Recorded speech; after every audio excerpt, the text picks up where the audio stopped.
бозиҳои даври 17-уми чемпионати Тоҷикистон миёни дастаҳои Лигаи Олӣ оғоз гардиданд. Дар варзишгоҳи 20-солагии Истиқлолияти Ҷумҳурии Тоҷикистон Хуҷанд тими футболи Хатлонро қабул намуд. ёдовар мешавем, ки дар даври гузаштаи мусобиқа Хатлон дастаи Душанберо дар хонааш ноком сохту Хуҷанд бошад дар сафар шикаст хӯрд. ҳамакнун ин ду даста барои дарёфти 3 имтиёзи дигар байни ҳам мубориза бурданд.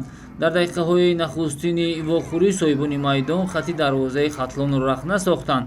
капитани дастаи Хуҷанд Дилшод Бозоров ирсоли головари ҳамдастааш Фирдавс Абдусалимовро истифода карда тӯбро тавассути зарбаи сар ба дарвозаи рақибон ворид сохт. дар қисмати аввали вохӯрӣ шогирдони Рустам Хоҷаев голи дуюмро ба ҳадаф расониданд. бозингари собиқи дастаи Хатлон Кароматло Саидов аз як вазъияти мусоид истифода карда зарба иҷро намуд, ки тӯб вориди тури дарвозаи Куяи Готсон гардид.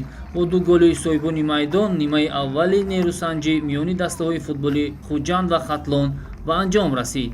45 дақиқаи қисмати дуюми вохӯрӣ миёни Хуҷанд ва Хатлон бидуни гол ба анҷом расид ва дастаи Хуҷанд баъд аз ду вохӯрӣ пайдарҳами бидуни ғалаба ҳамакнун аз пирӯзии навбатиаш дар чемпионати Тоҷикистон истиқбол кард.